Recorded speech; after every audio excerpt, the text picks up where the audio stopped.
তোমার আবার দাম কিসের? তোমায় আমি বেচবো নাকি? তোমার আবার কাবিন কিসের?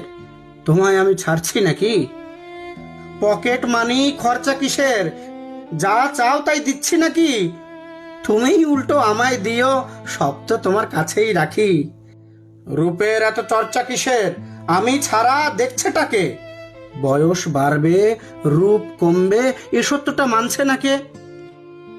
বিশ্বাস করো, হঠাৎ করে আমার এমন মৃত্যু হবে এভাবে না ভাবাই হয়নি তখনও। মাঝে মাঝে ঝগড়া হতো, মানছি আমার মাথা গরম, কিন্তু তোমায় ছাড়বো কিংবা ছেড়ে যাব না, ভাবিনি কখনো। এখন ভাবি, তোমায় কিছু দিলেই বরং ঠিক হতো। এতটা পথ, লম্বা আয়ু একা একা পাড়ি দেবে, বিশ্বাস করো আমি ভীষণ লজ্জিত আর বিব্রত। আসলে কি, আমার আমির বাইরে গিয়ে তোমায় আমি ভাবিনি। আমায় ছাড়াও তোমার একটা জীবন আছে এমন করে ভাবিনি।